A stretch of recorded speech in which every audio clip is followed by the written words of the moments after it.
Stethoscope बद्दल एवढी उत्सुकता आली की आणि त्यांनी सांगितलेले एवढे मुद्दे आहेत, अनुभव आहेत की एक लेख त्यांच्या आवाजात ऐकावा असं मला वाटते आणि प्रेक्षकही तो नक्कीच आनंद घेतील त्या वाचनाचा. तर सर एक लेख तुमच्या आवाजात. ओके, म्हणजे मला वाचायला लावताय. हो, वाचाल. लेखनाबरोबर आम्हाला तुमचा आवाजात एक शैली आहे वेगळी जाणवली आहे. ओके. ती ऐकायला आवडते. एक एक शेवटला लिहिलेला लेख आहे. हा. छोटा आहे म्हणून घेतो वाचायला बर. थोडा. हा. अनाकलनीय. गाडी गेट जवळ लावली आणि गाडीतून आम्ही उतरलो.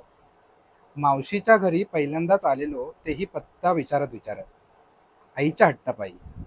आज जायचंच मावशीकडे. शोधत जाऊ पण आम्हाला घेऊन चल. अरे किती दिवस तिने आणून दिलेले मासे खात होतास ना, आता तिला भेटायला घेऊन जात नाहीस, अशी ओरडलीच होती आई. त्याचं कारण होतं पण तसंच. आमच्या गावापासून दूरवरून ही धर्माने मुस्लिम असलेली मावशी आमच्या गावात मासे घेऊन यायची. अगदी 2 बस एका नदीचे अंतर पार करत. तिचं घर दुसऱ्या तालुक्यात होतं. जवळजवळ 50 किलोमीटर असेल अंतर.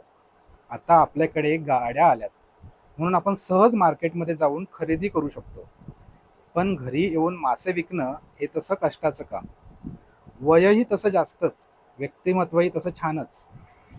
मोठा आवाज, जाड शरीरयष्टी आणि वय सुद्धा 50च्या वरतीच. आवाज तर असा की दूर वाडीमध्ये जर बोलत असली तर लगेच ओळखता येईल.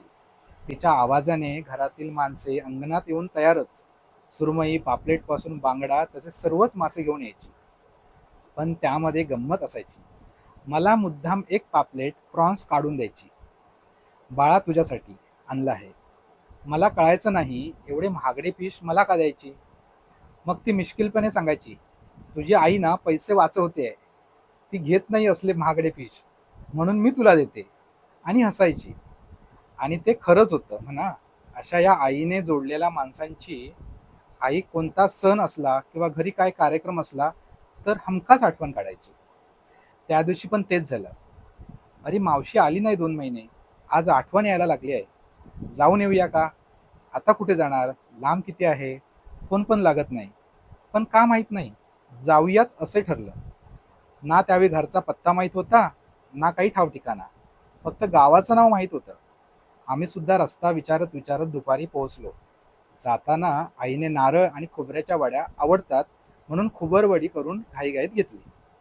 गेटजवळ गाडी पार्क केली. गाडीतून उतरलो तर एक वेगळीच शांतता वाटत होती. लोक एराझाऱ्या करत होत्या. आम्ही विचारलं, त्या मावशी इथेच राहतात का. तर त्यांनी शांतपणे घराकडे बोट दाखवलं. मग तिला भेटायचं, का नाही आलीस, होतीस कुठे, फोन नंबर देऊन ठेव, अशा प्रेमाने ओरडायच्या तयारीत तिच्या दरवाजाजवळ गेलो. आणि समोरचं चित्र पाहून सगळेच सुन्न झालो.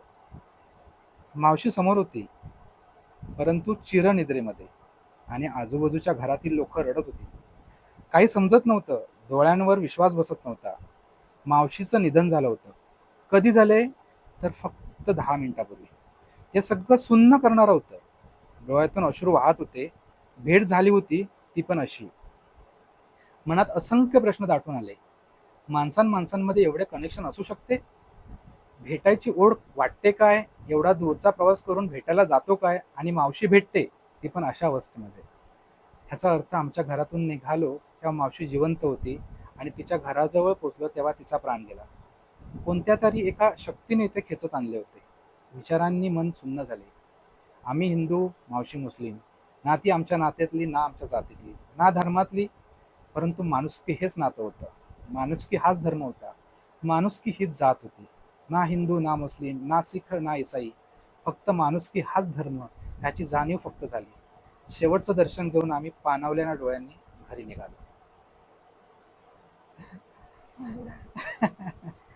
निशब्द. खूप छान आहे लेख.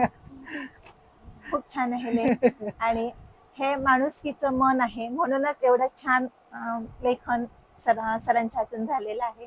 आणि असंच खूप छान लेखन त्यांनी करावं, मनाला भिडणारं, भावणारं आणि व्यक्त व्हावं, यासाठी त्यांना शुभेच्छा देते आणि इथेच थांबते.